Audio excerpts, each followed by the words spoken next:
ओम शांति। 27 फरवरी 2025 के मुरली के महावाक्य हैं। आज के साकार मधुर मुरली के सार में मीठे मीठे प्यारे प्यारे बाबा ने कहा, सत्य का संग ज्ञान मार्ग में ही होता है। अभी तुम सत्य बाप के संग में बैठे हो। बाप की याद में रहना माना सत्य संग करना। प्रश्न, सत्संग की आवश्यकता तुम बच्चों को अभी ही क्यों है? उत्तर, क्योंकि तमो प्रधान आत्मा एक सत्य बाप, सत्य शिक्षक और सतगुरु के साथ से ही सतो प्रधान अर्थात काले से गोरी बन सकती है। बिना सत्संग के निर्बल आत्मा बलवान नहीं बन सकती। जिसके पास में बल है, जो सर्वशक्तिमान है, वही सर्वशक्तिवान हम बच्चों को बनाएगा। बाबा कहते हैं हम बच्चे हैं ही आत्माएं, आत्मा में ही संस्कार भरे होते हैं। आत्मा ही काली से गोरी, गोरी से काली बनती है। तो आत्मा को रावण काला बनाता विकारों से, जो आत्मा भरती वो रावण राज्य में भरती विकारों से, और परमात्मा आकर के हमें इन विकारों से क्या कराता है? छुट्टी दिलाता है। शोक वाटिका से अशोक वाटिका में ले जाता है। रावण राज्य से छुड़ा करके राम राज्य में ले जाते हैं। तो बाबा कहते हैं निर्बल आत्मा बलवान मेरे बिना नहीं बन सकती। बाप के संग से आत्मा में पवित्रता का बल आ जाता है। 21 जन्म के लिए उसका बेड़ा पार हो जाता है। ओम शांति। बच्चे सत्संग में बैठे हो। इस सत्य के संग में कल्प कल्प संगम पर ही बच्चे बैठते हैं। दुनिया तो यह नहीं जानती कि सत्य का संग किसको कहा जाता है। सत्संग नाम यह अविनाशी चला आता है। भक्ति मार्ग में भी कहते हैं हम फलाने सत्संग में जाते हैं। अब वास्तव में भक्ति मार्ग में कोई सत्संग में जाते नहीं। सत्संग होता ही है ज्ञान मार्ग में। ज्ञान मार्ग में होता है ना, बाबा कहते सत्संग। अब तुम सत्य के संग में बैठे हो। आत्माएं सत्य बाप के संग में बैठी हैं और कोई जगह आत्माएं परम पिता परमात्मा के संग में नहीं बैठती। बाप को जानते नहीं, बल कहते हैं हम सत्संग में जाते हैं, परंतु वह देह अभिमान में आ जाते हैं। तुम देह अभिमान में नहीं आएंगे। तुम समझते हो हम आत्मा हैं, सत्य बाबा के संग बैठे हैं और कोई भी मनुष्य सत्य के संग में बैठ नहीं सकता। सत्य का संग यह नाम भी अभी ही है। बाबा कहते हैं सत्य का संग, इसका यथार्थ रीति अर्थ बाप बैठ बच्चों को समझाते हैं। तुम आत्माएं परमात्मा बाप जो सत्य है उनके साथ बैठी हो। वह सत्य बाप, सत्य टीचर, सतगुरु है। तो गोया तुम सत्संग में बैठे हो। फिर भले यहाँ वहाँ घर में बैठे हो, परंतु अपने को आत्मा समझ याद बाप को करते हो। हम आत्मा अब सत्य बाप को याद कर रहे हैं, अर्थात सत्य के संग में है। बाप मधुबन में बैठे हैं। बाप को याद करने की युक्तियां भी अनेक प्रकार की मिलती हैं। याद से ही विकर्म विनाश होंगे, यह भी बच्चे जानते हैं। हम 16 कला संपूर्ण बनते हैं, फिर उतरते उतरते कला कम होती जाती है। भक्ति भी पहले अव्यभिचारी है, फिर गिरते गिरते व्यभिचारी भक्ति होने से तमो प्रधान बन जाते हैं। फिर उनको सत्य का संग जरूर चाहिए, नहीं तो पवित्र कैसे बने। तो अब तुम आत्माओं को सत्य बाप का संग मिला है। आत्मा जानती है हमको बाबा को याद करना है, उनका ही संग है। याद को भी संग कहेंगे। यह है सत्य का संग। यह देह होते हुए भी तुम आत्मा मुझे याद करो, यह है सत्य का संग। जैसे कहते हैं ना, इनको बड़े आदमी का संग लगा हुआ है इसलिए देह अभिमानी बन पड़ा है।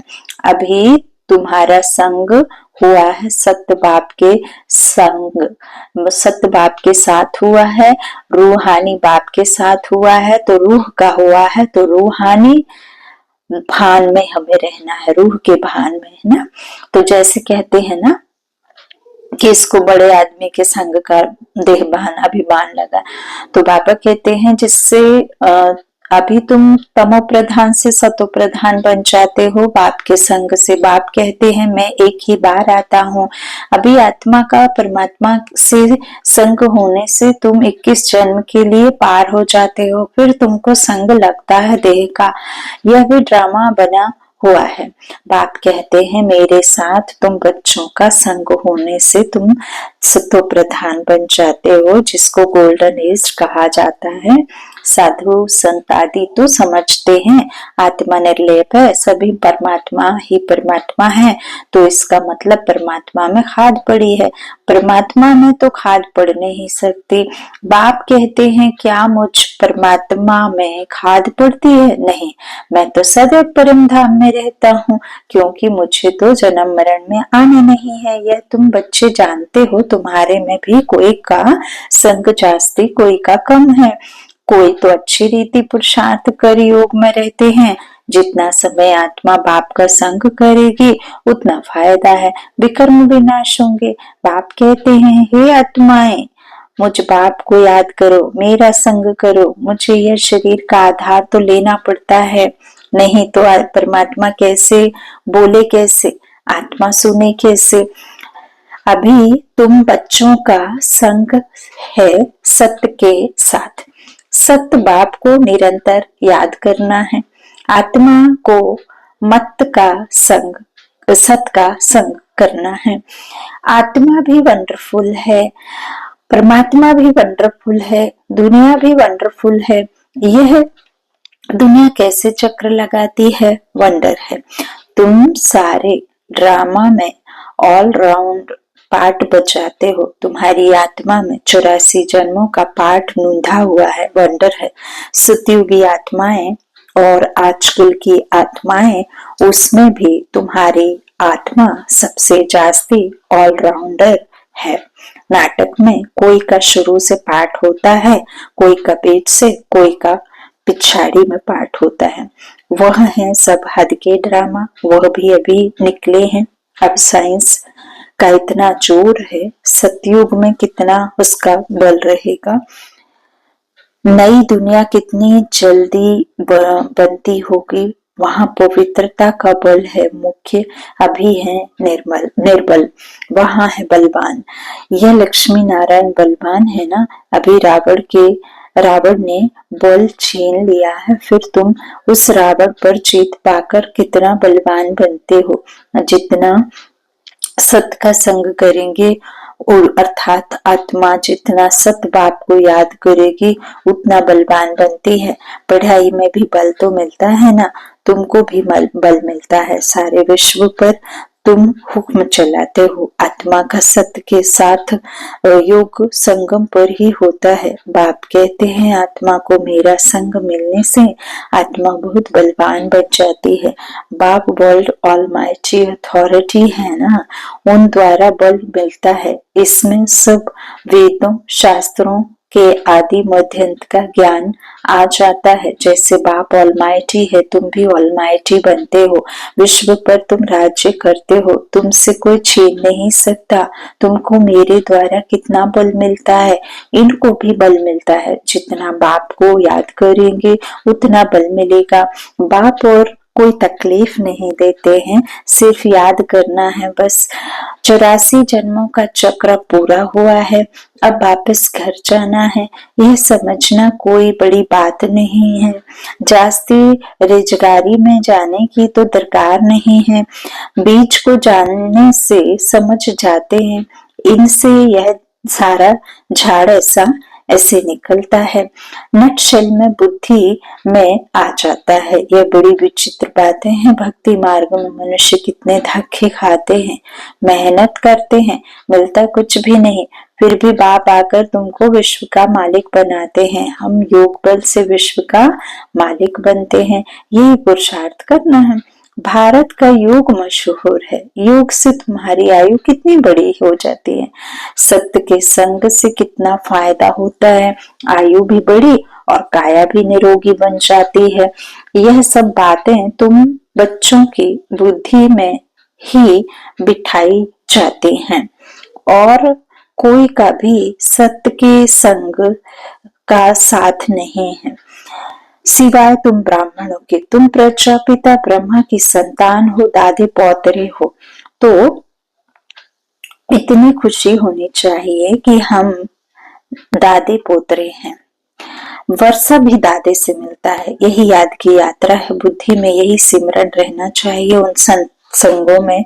तो एक जगह जाकर बैठते हैं, यहाँ वह बात नहीं है। ऐसे नहीं कि एक जगह बैठने से ही सत का संग होता है, नहीं।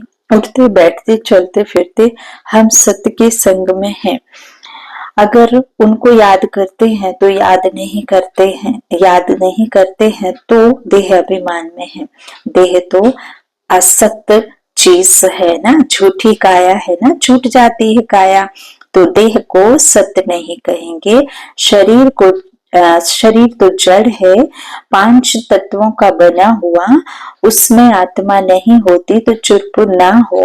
मनुष्यों के शरीर की तो वैल्यू है नहीं, और सबके शरीर की वैल्यू है। सौभाग्य तो आत्मा को मिलता है। मैं फलाना हूँ, आत्मा कहती है ना। बाप कहते हैं आत्मा कैसी हो गई है, अंडे कच्छ मच्छ सब खा जाती है, हर एक भस्मासुर है। अपने को आप ही भस्म करते हैं, कैसे? काम चिता पर बैठ हर एक अपने को भस्म कर रहे हैं। मनोविकार, जो 5 विकारों से हर एक मन भरा हुआ है, इन मनोविकारों को परमात्मा ने कहा कि भस्मासुर है, जो खुद को भस्म कर रहे हो। तो आत्मा में ही ये संस्कार और अवगुण भरे रहते हैं, तो ये अवगुणी आत्मा अपने को ही नुकसान पहुंचाती है। बाबा कहते हैं अभी तुम ज्ञान चिता पर बैठ देवता बनते हो, सारी दुनिया काम चिता पर बैठ भस्म हो गई है, तमो प्रधान काली हो गई है। बाप आते हैं बच्चों को काले से गोरा बनाने, तो बाप बच्चों को समझाते हैं देह अभिमान छोड़ अपने को आत्मा समझो। बच्चे स्कूल में पढ़ते हैं, फिर पढ़ाई तो घर में रहते भी बुद्धि में रहती है ना, यह भी तुम्हारी बुद्धि में रहनी चाहिए। यह है तुम्हारी स्टूडेंट लाइफ। एम ऑब्जेक्ट सामने खड़ी है, उठते बैठते चलते बुद्धि में यह नॉलेज रहनी चाहिए। यहाँ बच्चे आते हैं, रिफ्रेश होते हैं, युक्तियां समझाई जाती हैं कि ऐसे ऐसे समझाओ। दुनिया में ढेर के ढेर सत्संग होते हैं, कितने मनुष्य आकर इकट्ठे होते हैं, वास्तव में वह सत्य का संग तो नहीं है ना। सत्य का संग तो अभी तुम बच्चों को ही मिलता है। बाप ही आकर सत्युग स्थापन करते हैं, तुम मालिक बन जाते हो। देह अभिमान अथवा झूठे अभिमान से तुम गिर पड़ते हो, और सत्य के संग से तुम चढ़ जाते हो। आधा कल्प तुम वानप्रस्थ भोगते हो। वानप्रस्थ बाबा कहते हैं ना, आधे कल्प तुम क्या करते हो? अभी तुम बाबा तुम्हें चढ़ा रहे हैं, है ना। तो सतयुगी दुनिया में सभी श्रेष्ठ रहते हैं, तो अभी तुम चढ़ती कला में हो। आधा कल्प तुम इस पढ़ाई से प्रारब्ध भोगते हो। ऐसे नहीं कि वहां भी तुमको सत का संग है, नहीं, वहां बाप का संग नहीं होता। सत का संग और झूठ का संग तब कहते हैं जब दोनों हाजिर हैं, सत्य और असत्य, है ना। तो जब असत्य है तो सत्य बाप को आना पड़ता है, तब यहाँ मेल होता है, दोनों हाजिर हैं। सत्य बाप जब आते हैं वही आकर सब बातें समझाते हैं। जब तक वह सत्य बाप नहीं आए तब तक कोई जानते भी नहीं है। अब बाप तुम बच्चों को कहते हैं, हे आत्माएं मेरे साथ संग रखो। देह का जो संग मिलता है उनसे उपराम हो जाओ। देह का संग भल सतयुग में भी होगा, परंतु वहां तुम हो ही पावन। अभी तुम सत्य के संग से पतित पावन से पावन बनते हो। पतित से पावन बनते हो, फिर शरीर भी सतो प्रधान मिलेगा, आत्मा भी सतो प्रधान रहेगी। अभी तो दुनिया भी तमो प्रधान है। दुनिया नई और पुरानी होती है। नई दुनिया में बरोबर आदि सनातन देवी देवता धर्म था, आज उस धर्म को गुम कर दिया कर आदि सनातन हिंदू धर्म कह देते हैं। मूंछ पड़े हैं। अभी तुम भारतवासी समझते हो कि हम प्राचीन देवी देवता धर्म के थे, सतयुग के मालिक थे, परंतु वह नशा कहाँ है। फिर कल्प की आयु ही लंबी लिख दी है। यह सब बातें भूल गए हैं। इनका नाम ही है भूल भुलैया का खेल। भूले तो दुखी और याद आई तो सुखी। तो भूल भुलैया का खेल है। अभी सत बाप द्वारा तुम सारी नॉलेज जानने से, बाबा कहते अभी तुम सारी नॉलेज जान गए ना, तो बाप द्वारा तुम सारी नॉलेज तुम जानने से भूले ऊंच पद पाते हो। और ये सब जो स्मृति में है, बाबा कहते हैं ना कि मैं स्मृति में दिलाता हूँ कि तुम आत्मा हो, तुम कैसी आत्मा हो, तुम्हें क्या करना था, तुम क्या कर बैठे है ना, कहाँ गया इतना सब धन। तो वो सब बाबा हमें याद स्मृति दिलाते हैं। तो बाबा कहते हैं देखो ये भूल भुलैया का खेल है। अभी बाप को जानने से ऊंच पद पाते हो, फिर आधा कल्प बाद नीचे गिरते हो, क्योंकि रावण राज्य शुरू होता है। दुनिया पुरानी तो होगी ना, तुम समझते हो हम नई दुनिया के मालिक थे, अभी पुरानी दुनिया में है। कोई कोई को यह भी याद नहीं पड़ता है, बाबा हमको स्वर्गवासी बनाते हैं, आधा कल्प हम नरकवासी रहेंगे, फिर आधा कल्प बाद नीचे गिरते हो, क्योंकि रावण राज्य शुरू होता है। दुनिया पुरानी तो होगी ना, तुम समझते हो बाबा हमको सर्वव्यापी बनाते हैं, आधा कल्प हम सर्वव्यापी रहेंगे, फिर नरकवासी बनेंगे। तुम भी मास्टर ऑलमाइटी बने हो नंबरवार पुरुषार्थ अनुसार। यह है ज्ञान अमृत का डोज। शिव बाबा को ऑर्गन्स नहीं, ऑर्गन्स मिले हैं, अभी मिले हैं ना, लेकिन उनके खुद के नहीं है, ये ऑर्गन्स किसी और के हैं। तो बाबा कहते हैं ऑर्गन्स मिले हैं पुराने, नया ऑर्गन्स तो मिलता नहीं, पुराना बाजा मिलता है। बाप आते भी वानप्रस्थ में ही हैं। बच्चों को खुशी होती है तो बाप भी खुश होते हैं। बाप कहते हैं हम चाहते हैं बच्चों को नॉलेज दे, रावण से छुड़ाने। पाठ तो खुशी से